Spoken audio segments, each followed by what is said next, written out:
तो यार अभी आप लोग देख रहे हो हमारे विश्व का मानचित्र। यहाँ पर अगर हम लोग ध्यान से देखें तो हड़प्पा सभ्यता पाई जाती थी इस इलाके के पास।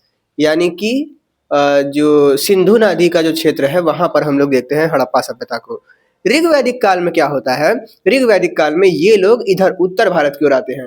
मैं इसको उधर दिखाता हूँ। जैसे कि तो ये लो भाई, यहाँ से लोग आ गए हैं यहाँ पर। तो यहाँ पर जब आए यानी कि उत्तर भारतीय मैदान देख रहे हो ना, हरा हरा पूरा है। तो यहाँ पर जो लोग आए तो यहाँ पर लोगों ने किसानी की शुरुआत की। यहाँ पर लोगों का जो है सभ्यता का और अधिक विकास होना शुरू हुआ। तो जब यहाँ पर आके रहना इन लोगों ने शुरू किया तो कुछ लोग थे जो कि जंगल में रहते थे, और कुछ लोग थे जिन्होंने यहाँ का जो क्षेत्र है उसको थोड़ा सा मतलब अपने हिसाब से सिंधु घाटी सभ्यता में हमने देखा था पूरा नगर वगैरह बना था, वैसा नगर बना के यहाँ पर जो है आर्य हमने जैसे देखा था हिस्ट्री में, तो वैसे लोग जो है यहाँ पर रहने लगे। कुछ लोग यहाँ पर हम लोग देखते हैं कि बहुत प्रकृति प्रिय रहते हैं और अपने संस्कृति की रक्षा करना चाहते हैं। तो वैसे लोग बहुत ऐसे नगर वगैरह में नहीं गए। हम देखते हैं कि ये लोग का जो प्रकृति के प्रति प्रेम है वो इसी तरह से बना रहा और ये जंगल में ही रहे। धीरे धीरे सभ्यता का विकास हुआ, है ना। बिंबिसार लोग आए, नई नई शासन व्यवस्था शुरू हुई, तो बहुत सारे लोग जंगलों से भाग भाग के प्रांत में आए क्योंकि प्रांत में बहुत मजेदार मतलब मजे था भाई मतलब। मगर बहुत सारे लोग हैं जो कि इसी जंगलों में रहना शुरू कर दिए। मध्य प्रदेश के आसपास देखा जाए, उत्तर प्रदेश में तो जो जंगल है वहाँ के इलाके में रहना शुरू किए। यहाँ से कई सैकड़ों साल बाद भी बहुत सारे लोग थे जो कि यहीं पर रहते थे। हालांकि बहुत सारी प्रजातियां भागी, मगर फिर भी बहुत सारे ऐसे लोग थे जो कि जंगल को ही प्रकृति की पूजा करते थे, जंगल में रहते थे और इसी में मर जाते थे। और आज की जो सदी है, आज की सदी में अंडमान निकोबार की बात की जाए यहाँ पर, तो यहाँ पर इस तरह की प्रजाति देखने को मिलती है। और भारत के लगभग हम कह सकते हैं 18 के लगभग ऐसे राज्य हैं जहाँ पर ये जो प्रजातियां हैं ऐसी देखने को मिलती हैं, जो कि मतलब है एकदम जंगल वाली। और इन्हीं प्रजातियों को कहा जाता है जनजाति। और इसी जनजाति को आज इस वीडियो में देखने वाले हैं हम लोग। तो चलिए शुरू करते हैं। हाँ तो भैया लो, हम आ गए अपने खटारे बोर्ड के पास। तो आज हम लोग देखने वाले हैं जनजाति को, जनजाति व्यवस्था।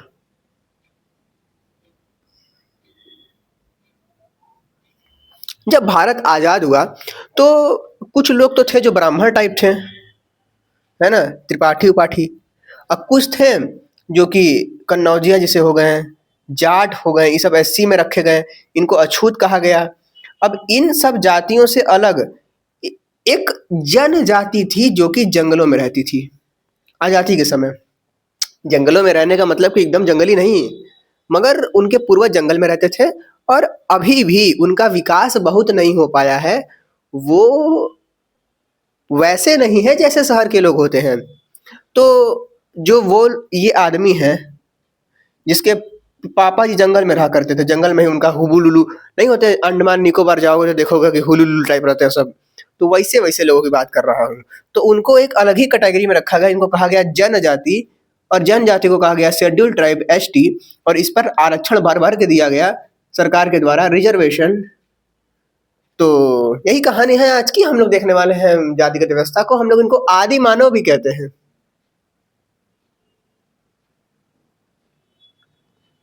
हम लोग इनको वनवासी भी कहते हैं। तो यह लोगों का समूह है जो प्रकृति एवं अपनी संस्कृति से प्रेम करते हैं। संस्कृति अन्य से भिन्न होती है इनकी। बहुत सारे समूह हैं जो अपने को आदिवासी कहते हैं। अब ये जंगल वाले लोग हैं, इनको रिजर्वेशन मिलने लगा।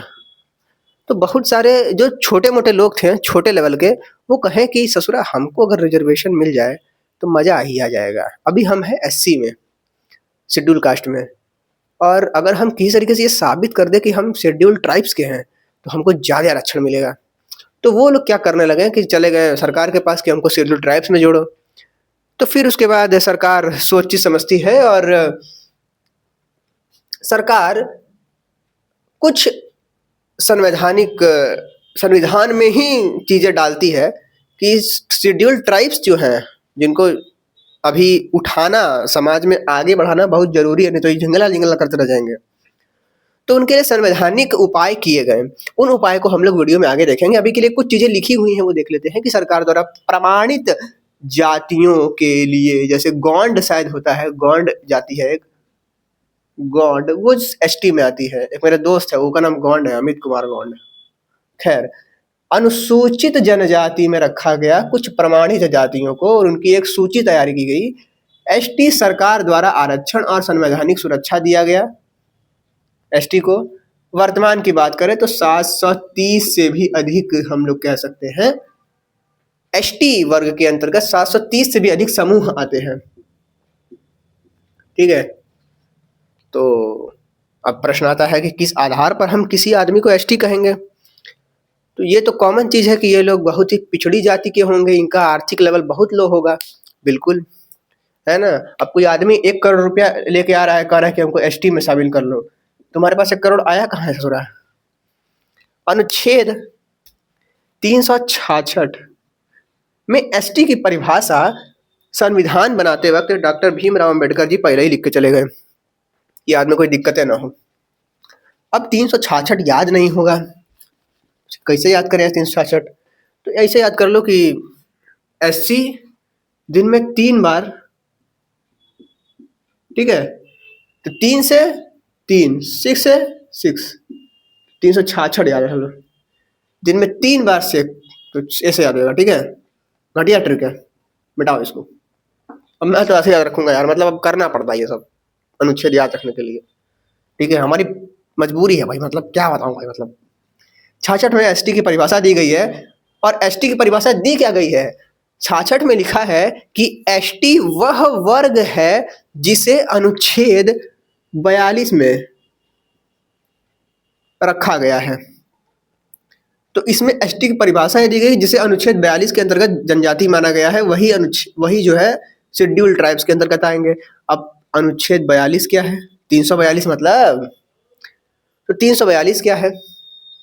342 कहता है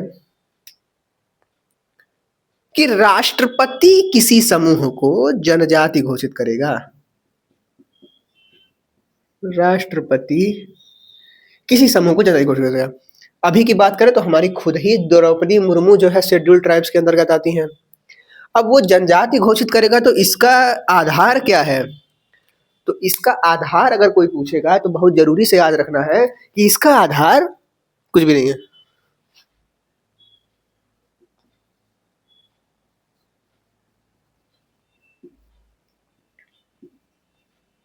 कुछ आधार नहीं रखा गया संविधान में, मगर हम लोग देखते हैं कि धीरे धीरे जब सिस्टम आगे बढ़ता है, परेशानियां आती हैं, तो इसके उपचार के लिए भी लोग विचार करते हैं।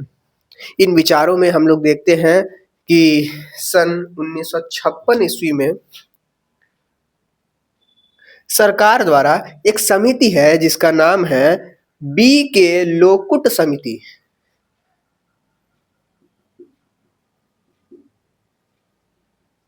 बी के लोकुट समिति, इसका गठन किया जाता है।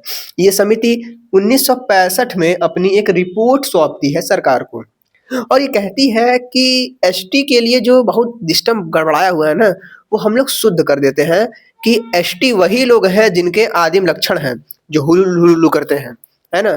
कोई कोनो कोनो सब अफ्रीका में होते हैं, सब ऐसे यहाँ पे होटवा छिलवा लेते हैं, सब कटोरी सब डालते हैं उसमें।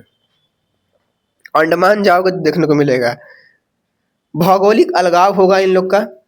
उन्होंने कहा कि जिनकी संस्कृति अलग होगी। उन्होंने कहा कि बड़े पैमाने पर समुदाय के संपर्क से अलग रहते हैं या कतराते हैं बड़े समुदाय के साथ रहने में, और इनका आर्थिक पिछड़ापन, आर्थिक रूप से कमजोर रहेंगे। ऐसा नहीं है कि इनके पास करोड़ों का माल हो। इस हिसाब से अगर देखा जाए तो हमारे भारतवर्ष, पूरे भारत में सबसे ज्यादा जो हमारे को मिलते हैं वो मिलते हैं एमपी से एसटी। उसके बाद मिलते हैं, एमपी के बाद आते हैं उड़ीसा पे, और फिर आते हैं महाराष्ट्र। ठीक है, महाराष्ट्र।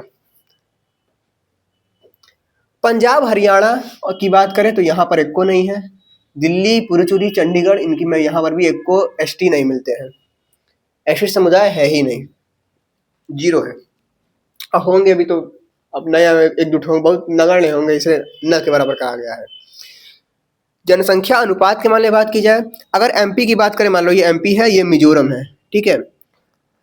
एमपी के इतने भाग में 2 लाख रहते हैं एसटी, इतने से भाग में। और ये रहा मिजोरम, इसके इतने भाग में रहते हैं क्या एसटी, मान लो इसमें 10,000 एसटी हैं, 10,000, यहाँ 2 लाख, मगर इसके इतने बड़े का इतने से ही भाग में बस रहते हैं। अब मिजोरम तन्नी सी इतनी बड़ी है, इसका भी आधा से भी ज्यादा हिस्सा किसके द्वारा है, हालांकि आधा ज्यादा ऐसा मैं बता रहा हूँ बस ऐसा ही, ठीक है। तो ये कितना इतना पूरा भाग जो है वो पूरा एसटी का है।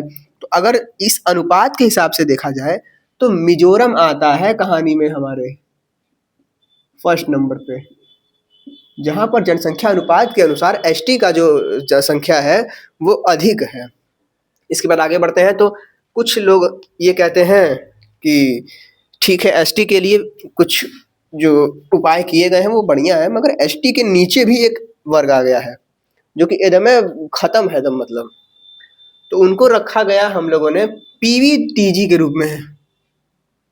पीवीटीजी मतलब particularly vulnerable tribal groups, particularly vulnerable tribal groups, विशेष रूप से कमजोर जनजाति। इसके अंतर्गत एसटी के भी नीचे के लोग आते हैं, वह अंतर्गत जो समूह जो अत्यंत कमजोर है ना, एसटी से भी कमजोर है। परंतु आरक्षण एसटी के समान नहीं मिलता है, इसको कुछ कुछ सुविधाएं दे दी जाती हैं, कुछ कुछ इनके लिए स्कीम निकाल ली जाती है सरकार द्वारा, जो कि इनके लिए फायदेमंद होती है। इसकी शुरुआत होती है, अच्छा इसकी शुरुआत के लिए एक सिफारिश की गई थी 1975 में यूएन डेवर आयोग द्वारा। और अब खत्म कहानी, और क्या। इनकी कंडीशन क्या क्या बताई गई कि कृषि पूर्व प्रौद्योगिक स्तर, मतलब कि इनका बहुत प्राचीन स्तर है, बहुत प्राचीन। मतलब मैंने बताया ना कि वहां से ऋग वैदिक काल में उत्तर वैदिक काल में आए, तो फिर झुंझला झुंझला करते हुए यहाँ पे खेती करना शुरू किए, सब करना। तो उस लेवल का इनका मतलब है सभ्यता। तो ऐसे लोगों को इसके अंतर्गत रखा गया, पीवीटीजी के अंतर्गत। साक्षरता निम्न दर, पढ़ने भी नहीं आता है। आर्थिक सड़वन, बहुत कम पैसा है। घटती स्थिर जनसंख्या, इनकी जनसंख्या या तो घट रही है या तो फिर स्थिर है, परंतु ऊपर नहीं जा रहा है ग्राफ। अभी बात करें तो 75 स्टेट्स, अरे यार हाँ 75 ऐसे एसटी समूह है जो कि पीवीटीजी में आते हैं, जिसमें 18 स्टेट और 1 यूनाइटेड स्टेट है, अरे यूटी है, केंद्र शासित प्रदेश है। तो ये भी है भाई। तो आज हमने क्या देखा, हमने जनजाति को देखा। जनजाति का उल्लेख किसमें मिलता है, 3 बार, है ना, 366। 342 में क्या मिलता है कि राष्ट्रपति जो है किसी को जनजाति का ओहदा दे सकता है, किसी भी समूह को राष्ट्रपति जो है जनजाति घोषित कर सकता है। आधार कुछ भी नहीं बताया गया 1956 में, मगर एक कहानी आती है कि ये कुछ आधार बताए गए 5 उसके बाद हम लोग पीवीटीजी देखें, ये कहानी देखें, सबसे ज्यादा एमपी में, सबसे ज्यादा जनसंख्या अनुपात के हिसाब से मिजोरम में। कहानी खत्म हुई, मिलते हैं नेक्स्ट वीडियो में।